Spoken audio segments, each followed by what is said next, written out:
여러분 안녕하십니까? 광주 MBC 뉴스데스크입니다. 더 현대 광주가 들어설 옛 전방 일신방직터 개발 사업이 탄력을 받게 됐습니다. 두 번이나 퇴짜를 맞았던 교통영향평가 심의에서 사업자 측이 심의위원들의 요구안을 대부분 받아들이면서 심의가 사실상 통과됐는데요. 여기에 신세계백화점도 조만간 확장안과 관련된 사전 협상 제안서를 광주시에 제출할 걸로 예상되고 있습니다. 보도에 송정근 기자입니다. 옛 전방 일신방지터 개발 사업과 관련한 세 번째 교통영향평가 심의가 열렸습니다. 지난 4월부터 심의가 진행돼 왔는데 사업자 측이 심의위원회가 제시한 요구사안을 받아들일지가 관건이었습니다. 심의위원회는 지난달 열린 회의에서 사업자 측이 제출한 교통대책이 미흡하다는 판단 아래 교통량 분산 대책을 보완할 것을 요구했습니다. 기아 챔피언스필드 인근에 길이 110m, 폭 60m짜리 교량을 설치하고 사업 부지 일부를 축소해 차로를 넓힐 것을 골자로 하는 7가지 수정안을 요구했습니다.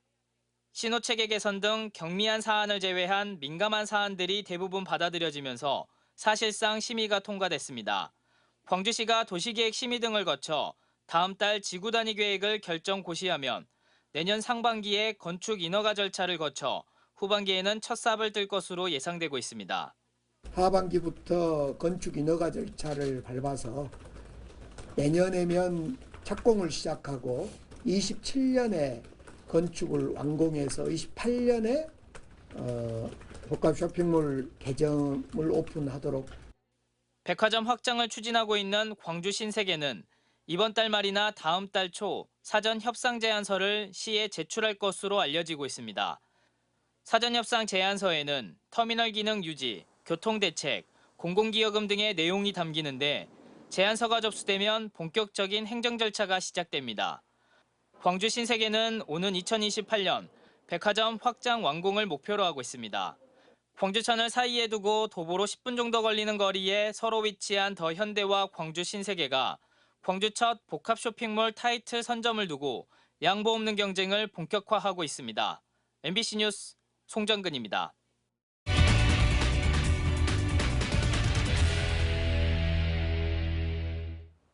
광주 중앙공원 부지에서 수천 톤의 쓰레기가 나왔다는 소식 전해드렸었죠.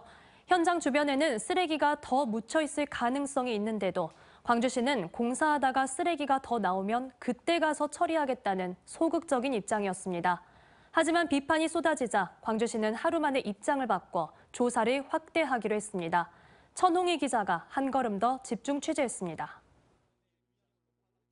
배수로 공사를 하던 중 6천 톤 규모의 쓰레기가 발견된 중앙공원 민간공원 특례사업 부지입니다. 주변에 쓰레기가 더 묻혀 있을 가능성이 높은데도 광주시가 겉으로 드러난 쓰레기만 처리하겠다고 밝히면서 논란이 생겼습니다. 쓰레기가 나온 근처로 들어가 봤습니다. 굳이 땅을 파헤치지 않아도 곳곳에 쓰레기가 눈에 띕니다. 비닐을 걷어내자 형체를 알 수 없는 검은 천이 계속 나옵니다. 오래된 것으로 보이는 커다란 이불도 딸려 나옵니다. 쓰레기가 나온 땅 바로 옆에도 보시는 것처럼 비닐과 같은 쓰레기가 나무 뿌리와 함께 묻혀 있습니다. 이런 곳에서 우리가 또 너무 좋다고 이곳을 맨날 운동하고 산책했구나 싶으니까 그 쓰레기를 전체적으로 다 치워야 되지 않을까요? 공원이 되려면은. 관할 구청인 서구는 수사 결과 이곳에 쓰레기가 장기간 대규모로 매립됐다고 보고 있습니다. 쓰레기가 더 많이 있을 것으로 보고 전담팀을 꾸리기로 했습니다. 지금 현재 이 장소에서 발견된 쓰레기 외에 충분히 가능성은 있어 보입니다. 하지만 광주시의 태도는 달랐습니다. 일단 겉으로 드러난 쓰레기만 치우고 공사를 진행하다가 쓰레기가 또 나오면 그때 가서 처리하겠다는 겁니다. 하지만 광주 MBC 보도 이후 비판이 쏟아지자 광주시는 하루 만에 입장을 바꾸고 소극적으로 대응한 점을 인정했습니다. 쓰레기가 나온 근처 부지에 또 다른 쓰레기는 없는지 조사를 확대하겠다는 겁니다. 적극적으로 쓰레기가 있는지 없는지 저희들이 조사할 겁니다. 발견된다면 당연히 그것은 치우고 시민들한테 쾌적한 공원을. 광주시는 쓰레기가 나온 토지가 오염됐는지에 대한 조사도 검토하겠다고 밝혔지만 처음부터 적극 행정을 했으면 어땠을까 하는 아쉬움이 남습니다. MBC 뉴스 천홍희입니다. 우리 주변에서 쉽게 볼 수 있는 교통 표지판은 어느 방향, 어느 각도에서 보더라도 똑같은 모습으로 보이는데요. 국내 연구진이 보는 방향에 따라서 모습을 달리할 수 있는 신기술을 개발했습니다. 이 기술이 응용되면 같은 표지판인데도 운전자의 방향에 따라 표시되는 정보가 서로 다른 양방향 교통 표지판도 가능하다고 합니다. 이재원 기자가 보도합니다. 일방 통행을 의미하는 영문자의 방향을 바꾸자 진입 금지를 뜻하는 문자가 나타납니다. 나비 날개 모양의 새겨진 색상은 빛의 방향이 바뀌면서 실시간으로 변해갑니다. 방향과 각도에 상관없이 빛을 내는 방향으로 빛을 반사하는 일명 죄기 반사의 원리를 이용한 겁니다. 조명 환경이나 관측 방향 등과 같은 그런 환경에 구애받지 않고 무지개색을 구현할 수 있다는 장점을 가지고 있습니다. 광주과기원 송영민 교수가 이끄는 연구팀이 개발한 신기술로 공기의 양을 조절하는 것이 핵심입니다. 연구팀은 먼저 1mm 두께의 유리판에 머리카락 굵기 10,000분의 1 정도 되는 구조체 수십만 개를 만들었습니다.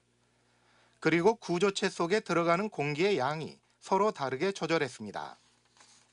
이렇게 하면 보는 방향에 따라 굴절률이 달라져 문자나 색이 달라지게 되는데 이 원리를 이용하면 원하는 문자나 색의 표현이 가능해집니다.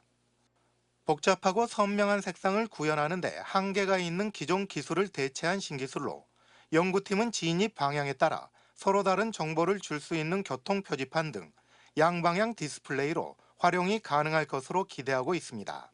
시간이 지나도 색상이 바래지 않고 그리고 다양한 방향에서 봤을 때도 다채로운 색을 내기 때문에 안정성 측면에서 많이 개선된 그런 구조라고 할 수 있겠습니다. 다양한 디스플레이 분야에 응용될 것으로 기대되는 연구 결과는 생물리학 분야에서 세계적인 권위를 가진 국제학술지 바이오 센서 앤 바이오 일렉트로닉스의 온라인판에 실렸습니다. MBC 뉴스 이재원입니다. 정부가 지방의 기업의 대규모 투자를 유치하겠다며 전국 8개 시도에 기회발전 특구를 지정했습니다. 전남은 목포와 해남의 해상풍력과 순천 문화콘텐츠지구 등 5개 산업이 포함됐습니다. 박종호 기자가 보도합니다. 기회발전 특구는 윤석열 정부의 지역 균형 발전의 핵심 정책입니다. 규제 특례와 세제, 재정 지원 등을 통해 지방의 기업들의 대규모 투자를 유치한다는 구상입니다. 전국 8개 시도에 40조 5천억 원이 투입될 예정. 중앙과 지방의 협력을 토대로 지방이 직접 설계하고 주도하는 최초의 지방 주도형 특구라는 점에서 지역의 경쟁력을 획기적으로 높이고 살기 좋은 지방 시대를 열어가는 새로운 도약대가 될 것입니다. 전남은 5개 산업이 포함됐습니다. 목포와 해남 해상풍력, 광양여수 순천 2차 전지, 순천 문화 콘텐츠 등입니다. 이 밖에도 해남 데이터 센터 단지는 변전소 건설 확정을, 여수 LNG 터미널과 수소 생산 발전 분야는 해당 기업이 관련 인허가를 얻는 것을 조건으로 승인을 받았습니다. 한편 무한 항공 특화 산단과 순천 원도심 시민로 등은 보완 후 재심의 판단을 받았습니다. 특구 선정 과정에서 전남은 신성장 산업이 적절하게 조화를 이루고 전남 동서균형 발전을 도모했다는 점에서 높은 평가를 받았습니다. 이번 기회특구 지정으로 전남은 지방 소멸 대응을 위한 전남형 전략산업 육성을 위한 교두보를 마련할 수 있게 됐습니다. 이번 저희 전남도 기회발전 특구 지정은 8개 시도 중에서 가장 많은 5개 지역이 선정된 겁니다. 그래서 지방 소멸 대응을 위한 우리 전남형 전략산업 육성을. 한편 전라남도는 기회발전 특구 2차 지정을 위해 우주항공과 바이오, 에너지 산업 등 신산업을 발굴해 수도권 기업의 대규모 투자 유치에 나서기로 했습니다. MBC 뉴스 박종호입니다. 어제 이 시간에 120억 원을 들여 만들고도 관리가 되지 않는 목포 사막도 인공수로 문제를 전해드렸는데요. 이 인공수로에 수많은 물고기 사체들이 떠올랐습니다. 카누 등 레저 활동을 즐기기 위해 인공수로를 찾은 관광객들이 눈살을 찌푸리고 있습니다. 안준호 기자입니다. 어둡고 탁한 물 위로 희뿌연 물체들이 둥둥 떠다닙니다. 다가가 살펴보니 물고기의 사체입니다. 하얗게 배를 드러낸 물고기 사체들이 이곳 사막도 인공수로 일대를 뒤덮고 있습니다. 레저 활동을 즐기기 위해 사막도 인공수로에 카누를 타러 온 관광객들은 눈살을 찌푸립니다. 물이 튀겼을 때 그 물의 수질 상태가 저희 피부나 이런 몸에 안 좋지 않을까 걱정을 하면서 인천이나 서울에서 몇 군데 해봤었는데 물고기 사체를 본 거는 여기가 처음이라서. 카누 체험장 한켠에는 수십여 마리의 물고기 사체들이 쌓여 있습니다. 이용객들의 불편이 잇따르자 보다 못한 카누 체험장 운영 관계자들이 직접 뜰채로 건져 올린 겁니다. 여기 카누 하신 분들하고 여기 일하신 분들이 지금 며칠 때 고기 지금 접조현상 고기가 다 죽어버려가지고 지금 오늘까지 다 작업하시네요. 수로에서 건져 올린 물고기 사체들입니다. 악취와 함께 파리가 들끓고 있습니다. 2.2km 구간으로 조성된 사막도 공원을 쭉 따라가 봤습니다. 이용객들의 안전을 위해 설치된 추락 방지용 울타리는 못이 빠져 삐그덕거리고 있습니다. 낡고 방치돼버린 공원 시설물들 사이 사막도를 방문한 관광객들은 찾아보기가 힘듭니다. 사막도를 관광자원으로 바꾸겠다며 지난 2000년부터 지금까지 목포시가 투입한 예산은 1,700억여 원. 24년 동안 지속된 사업에도 심각한 수질 오염과 시설 관리 부족은 레저 활동뿐만 아니라 관광객 유치에도 걸림돌이 되고 있습니다. 공원 조성 계획 내에 있는 그 레저 활용 부분들은 좀 없는 실정입니다. 그렇지만 사막도 복원하는 사막도는 그 시민들을 위해서 환원돼야 되는 시설로 공원으로, 그리고 어린이들이라든지 모든 사람들, 계층의 사람들이 사용할 수 있는 그런 공간으로 지금 만들어 나갈 계획입니다. 물고기 사체들로 뒤덮인 인공수로 위에서 레저 활동을 진행하고 있는 관광객들. 레저 도시를 자처한 목포시의 관광자원 사막도에 수질 정화와 시설물 정비 등 조속한 관리 강화가 시급합니다. MBC 뉴스 안준호입니다. 조선업 호황으로 새 도약의 시기를 맞은 산단에 먹구름이 끼고 있습니다. 대불산단에서 잇따라 노동조합 탄압 논란이 빚어지고 있기 때문인데요. 노조 활동을 이유로 부당 해고와 업무 배제를 당했다는 주장이 나왔습니다. 보도에 서희령 기자입니다. 민주노총 소속 광주 전남권 조합원 등 수십 명이 휴스틸 대불공장 정문 앞에 모였습니다. 대불산단 내 한 운송사에서 빚어진 노동조합 탄압 행위를 규탄하는 겁니다. 화물연대 조합원들은 이 자리에서 지난 3일부터 노동조합 탄압 중단 등을 요구하는 집회를 이어가고 있습니다. 지난 2021년 화물연대와 공정배차 협약을 체결했던 해당 운송사.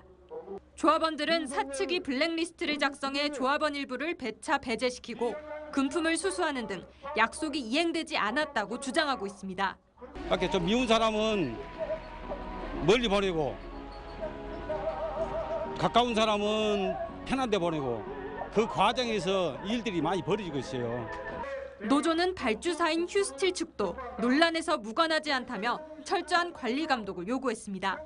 사실상 운송사와 발주사가 신한그룹 내 가족 경영 계열사인데다 전용 운송사로 운영되고 있기 때문입니다. 노조는 사측이 노조 탄압 진상규명과 협약안 이행에 나서지 않는다면 파업에 돌입하겠다는 입장. 휴스틸 측은 진위 여부가 명백하지 않은 상황에서 운송사의 경영활동에 개입할 수 없다고 선을 그었고 운송사 측도 명예훼손 등 강경 대응을 예고하고 있습니다. 어차피 저희 배차 정보를 보면 어느 한 대상만을 꼬집어서 그렇게 먼 곳에 보내고 뭐 안 좋은 곳에 그렇게 어려운 곳에 했다면은 다 정보가 나오게 돼 있습니다. 대불산단 내 노조 활동으로 인한 갈등은 이뿐만이 아닙니다. 최근 폐업한 HD 현대사모의 하청업체인 신한산업. 기존 인력의 90%가 신설회사에 취업되는 등 고용 승계가 이뤄졌지만 금속노조 간부 2명은 제외됐습니다. 노조 측은 입사 지원 의사를 밝힌 노동자는 모두 채용됐지만 이들만 유독 제대로 된 채용 기회조차 제공받지 못했다고 주장하고 있습니다. 밝혀왔는데 아무런 답변도 없고 답변하더라도 채용 거부 문자를 발송을 해왔습니다. 그리고 이 두 곳 업체 모두 현재 시간까지 사이트를 이용해서 채용 공고 중에 있습니다. 금속노조 광주전남지부는 노동위원회 구제 신청과 함께 부당노동 행위를 고소고발한다는 방침. 이에 사내협력사 일동은 입장문을 내고 이를 불법적인 채용 강요라고 맞서고 있고 원청인 HD현대사모는 근로자 채용은 사업주의 권한으로 원청사에서 관여할 수 없다는 입장만 되풀이하고 있습니다. 이렇게 망설이는 부분들이 있어요. 왜냐하면 내가 노조 활동을 함으로써 회사에서 불이익을 받잖아요. 그러니까 그런 거를 암암리 알고 있으니까 이렇게 노조에 가입을 잘 안 하시려고 하더라고요. 관계사들이 빠른 선긋기에 나선 가운데 관련 소송과 파업 등 집단 활동은 계속 이어질 전망입니다. MBC 뉴스 서희령입니다. 민선 8기 2년을 맞아 광주와 전남의 상생 과제들이 제대로 추진되고 있는지 살펴보는 토론이 생방송됩니다. 광주와 목포 여수 MBC는 잠시 뒤 9시부터 시사 토론 프로그램인 시사 용광로 시간에 광주와 전남 사이에 놓인 상생 과제와 해법을 짚어보고 앞으로의 발전 방향성에 대해 이야기 나눕니다. 오늘 토론은 최은지 광주시의원, 오미화 전남도의원, 오주섭 광주 경실련 사무처장, 최용선 더불어혁신 정책연구원장이 참여하며 광주와 목포, 여수 MBC 유튜브를 통해서도 실시간 중계됩니다. 광주문화방송 시청자위원회가 새로운 위원들을 위촉해 첫 번째 회의를 열었습니다. 새롭게 위촉된 위원들은 광주 MBC가 방송의 사회적 책무를 다할 수 있도록 뉴스와 프로그램을 면밀히 모니터해 의견을 제시하겠다고 다짐했습니다. 한편 시청자위원장에는 박양우 광주 비엔날레 대표이사가 선출됐습니다.